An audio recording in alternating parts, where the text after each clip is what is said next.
ಬ್ರಿಟಿಷರು ಭಾರತಕ್ಕೆ ವ್ಯಾಪಾರ ಮಾಡೋಕೆ ಬಂದಿದ್ರು. ನಿಧಾನವಾಗಿ ಇಲ್ಲಿ ಟ್ರೇಡಿಂಗ್ ಪೋಸ್ಟ್ಗಳನ್ನು ಹಾಕಿದ್ರು, ನಗರಗಳನ್ನು ಕಟ್ಟೋಕೆ ಶುರು ಮಾಡಿದ್ರು. ಒಬ್ಬರನ್ನ ಇನ್ನೊಬ್ಬರ ವಿರುದ್ಧ ಹಾಕಿ ಆಳೋ ರಾಜಕೀಯ ಮಾಡಿ ಒಂದೊಂದೇ ಭಾರತದ ರಾಜ್ಯಗಳನ್ನು ಕಬಳಿಸಿದ್ರು. ಕೆಲವೇ ವರ್ಷಗಳಲ್ಲಿ ದೇಶವನ್ನ ಆಳೋ ಮಟ್ಟಕ್ಕೆ ಬೆಳೆದ್ರು. ಅವರು ನಮ್ಮ ಸಂಪತ್ತನ್ನು ಲೂಟಿ ಮಾಡಿದ್ರು, ನಮ್ಮ ಜನರನ್ನ ಕೊಂದ್ರು, ನಮ್ಮ ದೇಶವನ್ನೇ ತುಂಡು ತುಂಡಾಗಿ ಭಾಗ ಮಾಡಿದ್ರು. ಇದರ ಪರಿಣಾಮದಿಂದ ಹೊರಬರೋಕೆ ನಮಗೆ ತುಂಬ ವರ್ಷಗಳೇ ಬೇಕಾಯಿತು. ಆದರೆ ರಾಬರ್ಟ್ ಕ್ಲೈವ್ ಅನ್ನೋ ವ್ಯಕ್ತಿ ಇರಲಿಲ್ಲ ಅಂದಿದ್ರೆ ಮೇ ಬಿ ಇದೆಲ್ಲ ಆಗ್ತಾನೇ ಇರಲಿಲ್ಲ. ಇದನ್ನು ನೀವು ನಂಬ್ತೀರಾ? ಯಾರು ಈ ರಾಬರ್ಟ್ ಕ್ಲೈವ್? ಅವನು ಅಂಥದ್ದು ಏನು ಮಾಡಿದ? ಅವನ ಸಹಾಯದಿಂದ ಈಸ್ಟ್ ಇಂಡಿಯಾ ಅನ್ನೋ ಸಣ್ಣ ವ್ಯಾಪಾರ ಕಂಪನಿ ಭಾರತದ ಅತ್ಯಂತ ಶ್ರೀಮಂತ ಮುಘಲ್ ಸಾಮ್ರಾಜ್ಯವನ್ನು ಗೆಲ್ಲುತ್ತೆ. ಅವನು ಅಂಥದ್ದು ಏನು ಮಾಡಿದ? ಅದರಿಂದ ಒಬ್ಬ ಮುಘಲ್ ಚಕ್ರವರ್ತಿಗೆ ರಾಬರ್ಟ್ ಕ್ಲೈವ್ನ ಮುಂದೆ ತಲೆಬಾಗೋ ಸ್ಥಿತಿ ಬರುತ್ತೆ. ಆ ಚಕ್ರವರ್ತಿಯಿಂದ ಒಂದು ಮಹತ್ವದ ಆದೇಶ ಕೂಡ ಹೊರಬಂತು. ಆ ಒಂದೇ ಆದೇಶ ನಮ್ಮ ದೇಶದ ಇತಿಹಾಸವನ್ನು ಶಾಶ್ವತವಾಗಿ ಬದಲಾಯಿಸಿ ಬಿಟ್ಟಿತು. ಅವನು ಅಂಥದ್ದು ಏನು ಮಾಡಿದ? ಅದರಿಂದ ನಮ್ಮ ಭಾರತ ದೇಶ ಸುಮಾರು ವರ್ಷಗಳವರೆಗೆ ಬ್ರಿಟಿಷರ ಕೈಯಲ್ಲಿ ಇತ್ತು. 1600ರಲ್ಲಿ ಈಸ್ಟ್ ಇಂಡಿಯಾ ಕಂಪನಿ ವ್ಯಾಪಾರ ಮಾಡೋಕೆ ಭಾರತಕ್ಕೆ ಬರುತ್ತೆ. ಅವಾಗ ಭಾರತದಲ್ಲಿ ಮೊಘಲರ ರಾಜಕೀಯ ಇರುತ್ತೆ. ಮೊಘಲರ ರಾಜ ಜಹಾಂಗೀರ್ ಆಗಿರ್ತಾನೆ. ಭಾರತದಲ್ಲಿ ವ್ಯಾಪಾರ ಮಾಡೋಕೆ ಜಹಾಂಗೀರ್ನ ಪರ್ಮಿಷನ್ ಬೇಕಾಗಿರುತ್ತೆ. ಈಸ್ಟ್ ಇಂಡಿಯಾ ಕಂಪನಿ ಪರ್ಮಿಷನ್ ಕೇಳೋಕೆ ಜಹಾಂಗೀರ್ನ ಬಳಿ ಒಬ್ಬ ಮೆಸೆಂಜರ್ ಅನ್ನ ಕಳಿಸುತ್ತೆ. ಅವಾಗ ವ್ಯಾಪಾರ ಮಾಡೋಕೆ ಜಹಾಂಗೀರ್ ಪರ್ಮಿಷನ್ ಕೊಡ್ತಾನೆ. 17ನೇ ಶತಮಾನ ಮುಗಿಯುವವರೆಗೆ ಈಸ್ಟ್ ಇಂಡಿಯಾ ಕಂಪನಿ ಭಾರತದಲ್ಲಿ ಹಲವಾರು ಫ್ಯಾಕ್ಟರಿಗಳನ್ನ ಕಟ್ಟಿರುತ್ತೆ. ಅದರಲ್ಲಿ ಮುಖ್ಯವಾಗಿ ಮುಂಬೈ, ಮದ್ರಾಸ್ ಮತ್ತೆ ಕೋಲ್ಕತ್ತಾ. ಈಸ್ಟ್ ಇಂಡಿಯಾ ಕಂಪನಿ ಜೊತೆಗೆ ಪೋರ್ಚುಗೀಸ್, ಫ್ರೆಂಚ್, ಡಚ್ ಮತ್ತೆ ಡ್ಯಾನಿಸ್ ವ್ಯಾಪಾರಿಗಳ ಫ್ಯಾಕ್ಟರಿಗಳು ಸಹ ಭಾರತದಲ್ಲಿ ಇರುತ್ತವೆ. 18ನೇ ಶತಮಾನದ ಪ್ರಾರಂಭದಲ್ಲಿ ಮೊಘಲ್ ರಾಜ ಔರಂಗಜೇಬನ ಸಾವಿನ ನಂತರ ಪರಿಸ್ಥಿತಿಗಳು ತುಂಬಾ ಬದಲಾಗ್ತವೆ. ಮೊಘಲ್ ಸಾಮ್ರಾಜ್ಯದ ಚಿಕ್ಕ ಚಿಕ್ಕ ಪ್ರದೇಶಗಳು ಮೊಘಲ್ ಸಂತತಿಯಿಂದ ದೂರ ಆಗ್ತವೆ. ಇದರಿಂದ ಮೊಘಲ್ ಸಾಮ್ರಾಜ್ಯ ತುಂಬಾ ವೀಕ್ ಆಗುತ್ತೆ. ಅವಾಗ ಭಾರತದಲ್ಲಿ ಈ ಯುರೋಪಿಯನ್ ಕಂಪನಿಗಳನ್ನ ಕಂಟ್ರೋಲ್ ಮಾಡೋಕೆ ಯಾವುದೇ ಒಂದು ಸೆಂಟ್ರಲ್ ಅಥಾರಿಟಿ ಉಳಿದಿರಲ್ಲ. ಈ ಕಂಪನಿಗಳು ಓಪನ್ ಆಗಿ ಒಬ್ರಿಗೊಬ್ರು ಹೊಡೆದಾಡ್ತಾ ಇರ್ತಾರೆ. ಒಬ್ರು ಇನ್ನೊಬ್ಬರ ಶಿಪ್ಗಳ ಮೇಲೆ ದಾಳಿ ಮಾಡ್ತಾ ಇದ್ರು, ಒಬ್ರು ಇನ್ನೊಬ್ಬರ ವ್ಯಾಪಾರ ಕೇಂದ್ರಗಳನ್ನ ಸೀಜ್ ಮಾಡ್ತಾ ಇದ್ರು. ಹೀಗೆ 1746ರಲ್ಲಿ French company British East India ಕಂಪನಿಯ ಮದ್ರಾಸ್ ಔಟ್ ಪೋಸ್ಟ್ ನ ವಶಪಡಿಸಿಕೊಳ್ಳುತ್ತೆ. ಫ್ರೆಂಚ್ ಕಂಪನಿ ಬ್ರಿಟಿಷ್ ಸೈನಿಕರಿಗೆ ಇನ್ಮೇಲೆ ನೀವು ಫ್ರೆಂಚರ ವಿರುದ್ಧ ವೆಪನ್ಸ್ ಯೂಸ್ ಮಾಡಬಾರ್ದು ಅಂತ ಪ್ರಮಾಣ ಮಾಡೋಕೆ ಹೇಳುತ್ತೆ. ಆದ್ರೆ ಒಬ್ಬ 24 ವರ್ಷದ ಬ್ರಿಟಿಷ್ ಈಸ್ಟ್ ಇಂಡಿಯಾ ಕಂಪನಿಯ ಕ್ಲರ್ಕ್ ಇದರ ವಿರುದ್ಧ ಇರ್ತಾನೆ. ಅವನೇ ರಾಬರ್ಟ್ ಕ್ಲೈವ್. ರಾಬರ್ಟ್ ಕ್ಲೈವ್ ಒಬ್ಬ ಸಾಮಾನ್ಯ ಕಂಪನಿಯ ಕ್ಲರ್ಕ್. ಫ್ರೆಂಚರ ಮುಂದೆ ಸರೆಂಡರ್ ಆಗೋಕ್ಕೆ ಅವನಿಗೆ ಇಷ್ಟ ಇರಲಿಲ್ಲ. ಅವನು ಅಲ್ಲಿಂದ ಎಸ್ಕೇಪ್ ಆಗಿ ಬ್ರಿಟಿಷರ ಇನ್ನೊಂದು ಕೋಟೆಗೆ ಓಡಿ ಹೋಗ್ತಾನೆ. ಅಲ್ಲಿ ಅವನು ಕಂಪನಿಯ ಆರ್ಮಿಗೆ ಜಾಯ್ನ್ ಆಗ್ತಾನೆ. ಅವನ ಕ್ಲರ್ಕ್ ಪೋಸ್ಟ್ ಈ ಆರ್ಮಿ ಪೋಸ್ಟ್ಗಿಂತ ದೊಡ್ಡದಿದ್ರು ಅವನು ಯಾಕೆ ಆರ್ಮಿಗೆ ಜಾಯ್ನ್ ಆಗ್ತಾನೆ ಅಂದ್ರೆ ಅವನಿಗೆ ಫ್ರೆಂಚರ ವಿರುದ್ಧ ಸೇಡ್ ತೀರ್ಸ್ಕೋಬೇಕಾಗಿರುತ್ತೆ. ಹಾಗೆ ಮುಂದೆ ಅವನು ಫ್ರೆಂಚರ ವಿರುದ್ಧ ಸೇಡ್ ತೀರ್ಸ್ಕೊಳ್ತಾನೆ. 1748ರಲ್ಲಿ ಅವನು ಮೇಜರ್ ಸ್ಟಿಂಗ್ ಸರ್ ಲಾರೆನ್ಸ್ ಜೊತೆ ಸೇರ್ಕೊಂಡು ಫ್ರೆಂಚರ ಔಟ್ ಪೋಸ್ಟ್ ಆದಂತಹ ಪಾಂಡಿಚೇರಿಯನ್ನು ವಶಪಡಿಸಿಕೊಳ್ತಾನೆ. ಆಮೇಲೆ ಫ್ರೆಂಚರು ಮತ್ತೆ ಬ್ರಿಟಿಷರು ಅವರವರ ಔಟ್ ಪೋಸ್ಟ್ ಗಳನ್ನ ಎಕ್ಸ್ಚೇಂಜ್ ಮಾಡ್ಕೊಂತಾರೆ. ಆದರೆ ಭಾರತದಲ್ಲಿ ಅವರ ಒಡೆದು ಆಳುವ ನೀತಿ ಹಾಗೆ ಇರುತ್ತೆ. ಯಾವುದೇ ಸಂಸ್ಥಾನದಲ್ಲಿ ಇಬ್ಬರ ನಡುವೆ ಯುದ್ಧ ನಡೀತಿದ್ರೆ ಈ ಯುರೋಪಿಯನ್ ಕಂಪನಿಗಳು ಅವರ ವಿರುದ್ಧ ಪಕ್ಷಗಳಿಗೆ ಸೇರ್ಕೊಳ್ತಾ ಇದ್ರು. ಹೀಗೆ ಒಂದು ಕರ್ನಾಟಕ ಅಂತ ಒಂದು ಸಂಸ್ಥಾನ ಇತ್ತು. ಈ ಸಂಸ್ಥಾನದಲ್ಲಿ ಬ್ರಿಟಿಷರ ಔಟ್ ಪೋಸ್ಟ್ ಮದ್ರಾಸ್ ಆಗಿತ್ತು ಮತ್ತೆ ಫ್ರೆಂಚರ ಔಟ್ ಪೋಸ್ಟ್ ಪಾಂಡಿಚೇರಿ ಆಗಿತ್ತು. ಈ ಸಂಸ್ಥಾನದಲ್ಲಿ ಕರ್ನಾಟಕ ನವಾಬ ಚಂದಾ ಸಾಹೇಬ್ ಮತ್ತೆ ಮೊಹಮ್ಮದ್ ಅಲಿ ಖಾನ್ ಇವರಿಬ್ಬರ ನಡುವೆ ಸಿಂಹಾಸನಕ್ಕಾಗಿ ಜಗಳ ನಡೀತಿರುತ್ತೆ. ಈ ಯುರೋಪಿಯನ್ ಕಂಪನಿಗಳು ವಿರುದ್ಧ ಪಕ್ಷಗಳಿಗೆ ಜಾಯ್ನ್ ಆಗ್ತಾರೆ. ಬ್ರಿಟಿಷರು ಮೊಹಮ್ಮದ್ ಅಲಿ ಖಾನ್ ವಲ್ಲಜಗೆ ಸಪೋರ್ಟ್ ಮಾಡ್ತಾರೆ ಮತ್ತೆ ಫ್ರೆಂಚರು ಚಂದಾ ಸಾಹೇಬನಿಗೆ ಸಪೋರ್ಟ್ ಮಾಡ್ತಾರೆ. 1751ರಲ್ಲಿ ಚಂದಾ ಸಾಹೇಬ್ ಫ್ರೆಂಚರ ಸೇನೆ ತಗೊಂಡು ತಿರುಚನಪಲ್ಲಿಯ ಕೋಟೆ ಮೇಲೆ ಅಟ್ಯಾಕ್ ಮಾಡ್ತಾನೆ. ಆದ್ರೆ ಕೋಟೆಯಲ್ಲಿ ಮೊಹಮ್ಮದ್ ಅಲಿ ಖಾನ್ ವಲ್ಲಜನ ಜೊತೆ ಸೈನಿಕರ ಸಂಖ್ಯೆ ತುಂಬಾ ಕಮ್ಮಿ ಇರುತ್ತೆ. ಗೆಲುವು ಚಂದಾ ಸಾಹೇಬ್ನ ಮುಷ್ಟಿಯಲ್ಲಿ ಇರುತ್ತೆ. ಇವಾಗ ಬ್ರಿಟಿಷ್ ಈಸ್ಟ್ ಇಂಡಿಯಾ ಕಂಪನಿಯ ಕೆಲಸ ಏನಾಗಿರುತ್ತೆ ಅಂದ್ರೆ ವಲ್ಲಜನ ಜೀವ ಉಳಿಸೋದು.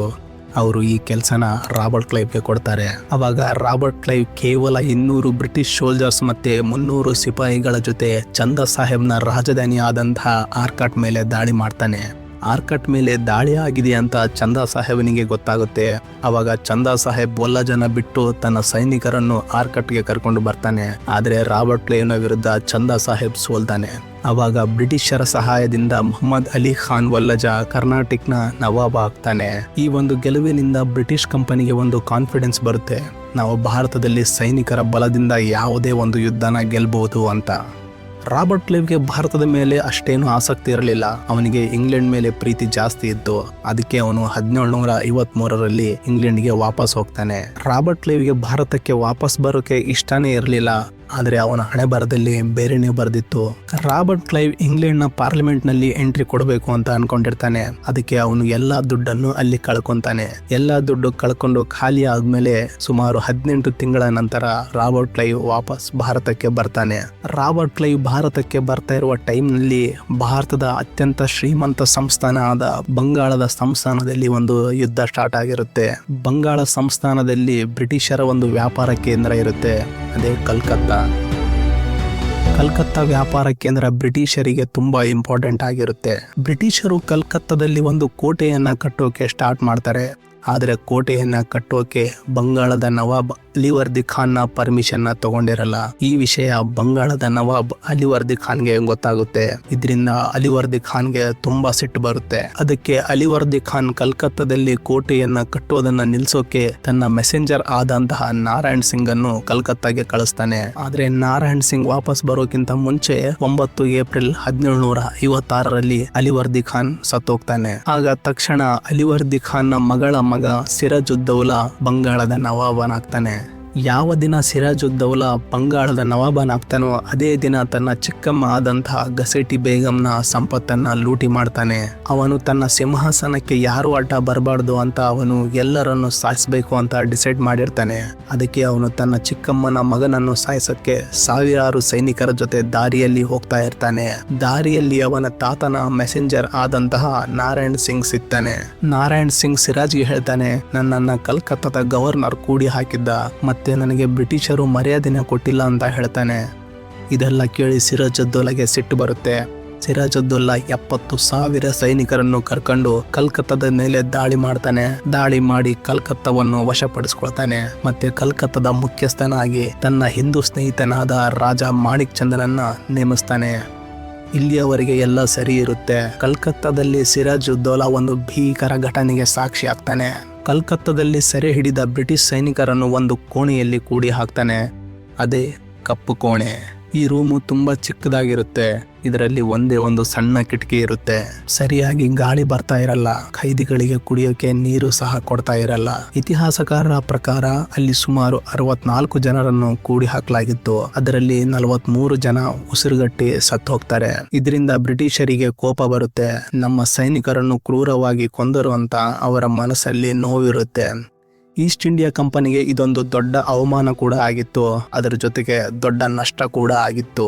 ರಾಬರ್ಟ್ ಕ್ಲೈವ್ ಜಸ್ಟ್ ಕೋರ್ಮಂಗಲದ ಸೆಂಟ್ ಡೇವಿಡ್ ಕೋಟೆಗೆ ಬಂದು ತಲುಪಿರ್ತಾನೆ. ಆವಾಗ ಅವನಿಗೆ ಸಿರಾಜುದ್ದೌಲಾ ಕಲ್ಕತ್ತಾವನ್ನು ಸೀಜ್ ಮಾಡಿದ್ದಾನೆ ಅಂತ ಗೊತ್ತಾಗುತ್ತೆ. ಬ್ರಿಟಿಷ್ ಕಂಪನಿ ಸಿರಾಜ್ನ ವಿರುದ್ಧ ವಾರ್ ಮಾಡಬೇಕು ಅಂತ ಅನ್ಕೊಂಡಿರಲ್ಲ. ಆದ್ರೆ ಕ್ಲೈವ್ನ ಎಲ್ಲಾ ದುಡ್ಡು ಬಂಗಾಳದಲ್ಲಿ ಇನ್ವೆಸ್ಟ್ ಆಗಿರುತ್ತೆ. ಅವನಿಗೆ ಪರ್ಸನಲ್ ಲಾಸ್ ಆಗುತ್ತೆ ಅಂತ ಅವನು ಬ್ರಿಟಿಷ್ ಕಂಪನಿಯನ್ನ ಸಿರಾಜ್ನ ವಿರುದ್ಧ ಯುದ್ಧ ಮಾಡಕ್ಕೆ ಒಪ್ಪಿಸ್ತಾನೆ. 2 ತಿಂಗಳ ನಂತರ ರಾಬರ್ಟ್ ಕ್ಲೈವ್ ರಾಜ ಮಾಣಿಕ್ ಚಂದ್ ನಿಂದ ಕಲ್ಕತ್ತಾವನ್ನ ವಾಪಸ್ ಕಿತ್ಕೊಂತಾನೆ. ಆದ್ರೆ 2 ವಾರದ ನಂತರ ಸಿರಾಜುದ್ದೌಲಾ 60,000 ಸೈನಿಕರನ್ನು ಕರ್ಕೊಂಡು ಕಲ್ಕತ್ತಾಗೆ ಬರ್ತಾನೆ. ರಾಬರ್ಟ್ ಕ್ಲೈವ್ನ ಸೈನಿಕ ಪಡೆ ಸಿರಾಜ್ನ ಸೈನಿಕ ಪಡೆಯ ಮುಂದೆ ತುಂಬಾ ಚಿಕ್ಕದಿರುತ್ತೆ. ಆದ್ರೆ ರಾಬರ್ಟ್ ಕ್ಲೈವ್ ಯುದ್ಧವನ್ನು ನೈತಿಕತೆಯಿಂದ ಮಾಡ್ತಾ ಇರಲಿಲ್ಲ. ಕ್ಲೈವ್ಗೆ ರಾತ್ರಿ ಸಮಯದಲ್ಲಿ ಸರ್ಪ್ರೈಸ್ ಅಟ್ಯಾಕ್ ಮಾಡೋದು ಇಷ್ಟ ಇತ್ತು.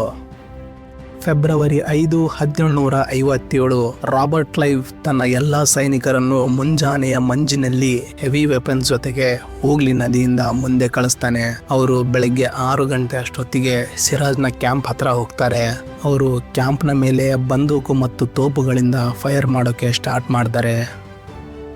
ಇಲ್ಲಿ ಒಂದು ಭೀಕರ ಯುದ್ಧ ಶುರು ಆಗುತ್ತೆ.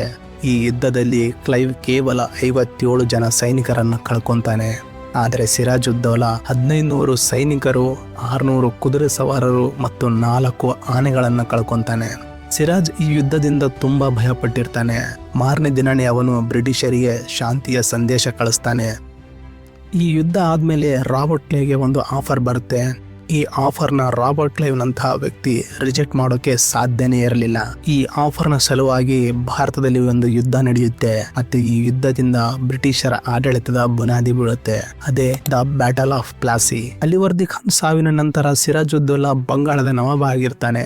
ಆದ್ರೆ ಇದು ಬಂಗಾಳದ ಒಂದಿಷ್ಟು ಮಂತ್ರಿಗಳಿಗೆ ಇಷ್ಟ ಇರಲಿಲ್ಲ. ಅದಕ್ಕೆ ಅವನ ಎಲ್ಲಾ ಮಂತ್ರಿಗಳು ಸೇರ್ಕೊಂಡು ಅವನನ್ನ ಸಿಂಹಾಸನದಿಂದ ಇಳಿಸೋಕೆ ಒಂದು ಪ್ಲಾನ್ ಮಾಡ್ತಾರೆ. ಆದ್ರೆ ಅದು ಅಷ್ಟು ಸುಲಭ ಆಗಿರಲಿಲ್ಲ. ಆ ಮಂತ್ರಿಗಳಿಗೆ ಸಿರಾಜ್ನ ವಿರುದ್ಧ ಹೋಗುವಷ್ಟು ಧೈರ್ಯ ಇರಲಿಲ್ಲ.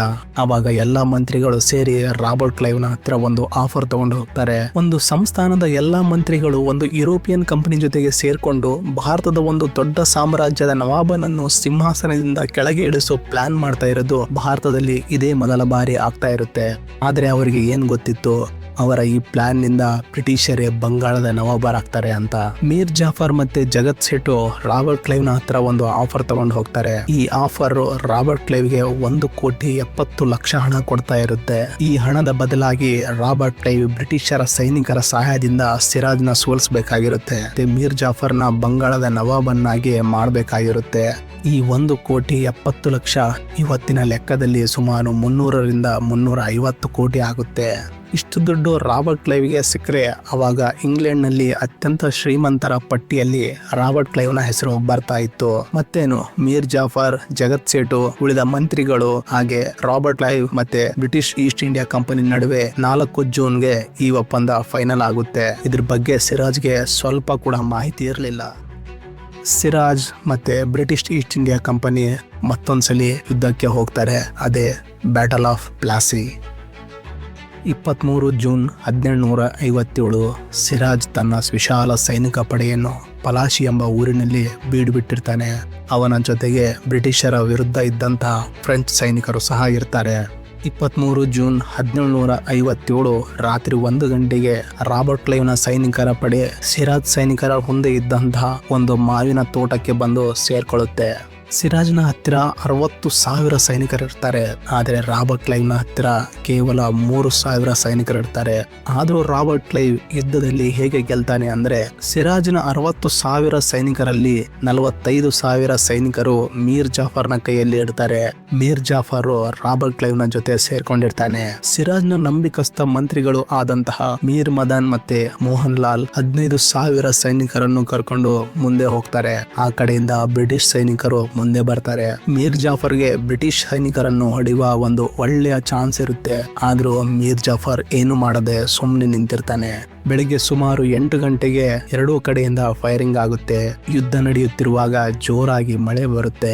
ಆವಾಗ ಬ್ರಿಟಿಷರು ಮಾವಿನ ತೋಟಕ್ಕೆ ವಾಪಸ್ ಹೋಗ್ತಾರೆ. ಫೈರಿಂಗ್ ಮಾಡೋದನ್ನ ನಿಲ್ಲಿಸ್ತಾರೆ. ಮತ್ತೆ ತಮ್ಮ ವೆಪನ್ಸ್ ಗಳಿಗೆ ಬಟ್ಟೆ ಹಾಕಿ ಮುಚ್ಚಿಡ್ತಾರೆ. ಆದ್ರೆ ಮೊಘಲರು ಹೀಗ್ ಮಾಡಲ್ಲ. ಅವರ ವೆಪನ್ಸ್ ಗಳಿಗೆ ನೀರು ಸೇರ್ಕೊಂಡು ವೆಪನ್ಸ್ ಗಳು ಹಾಳಾಗ್ತವೆ. ಅವಾಗ ಬ್ರಿಟಿಷ್ ವೆಪನ್ಸ್ ಗಳು ಸಹ ಕೆಟ್ಟು ಹೋಗಿವೆ ಅಂತ ಮೊಘಲರಿಗೆ ಅನ್ಸುತ್ತೆ. ಅವಾಗ ಮೀರ್ ಮದನ್ ಕುದುರೆ ಸವಾರನ್ನು ಕರ್ಕೊಂಡು ಮುಂದೆ ಬರ್ತಾನೆ. ಬ್ರಿಟಿಷರು ಅವಾಗ ಫೈರಿಂಗ್ ಮಾಡ್ತಾರೆ. ನೋಡ್ತಾ ಕುದುರೆ ಸವಾರರು ಸಾಯ್ತಾ ಇರ್ತಾರೆ. ಅದ್ರ ಜೊತೆಗೆ ಮೀರ್ ಮದನ್ ಸಹ ಸತ್ತೋಗ್ತಾನೆ. ಇಷ್ಟೆಲ್ಲ ಆಗ್ತಾ ಇದ್ರು ಮೀರ್ ಜಾಫರ್ ಸುಮ್ನೆ ನಿಂತು ನೋಡ್ತಾ ಇರ್ತಾನೆ. ಅವಾಗ ಮೀರ್ ಜಾಫರ್ ಬ್ರಿಟಿಷರ ಜೊತೆ ಸೇರ್ಕೊಂಡಿದ್ದಾನೆ ಅಂತ ಸಿರಾಜ್ಗೆ ಗೊತ್ತಾಗುತ್ತೆ. ಅವಾಗ ಸಿರಾಜ್ ಯುದ್ಧ ಭೂಮಿಯಿಂದ ಓಡಿ ಹೋಗ್ತಾನೆ. ಹೀಗೆ ಮೀರ್ ಜಾಫರ್ನ ಸಹಾಯದಿಂದ ದ ಬ್ಯಾಟಲ್ ಆಫ್ ಪ್ಲಾಸಿನ ಬ್ರಿಟಿಷ್ ಈಸ್ಟ್ ಇಂಡಿಯಾ ಕಂಪನಿ ಗೆಲ್ಲುತ್ತೆ.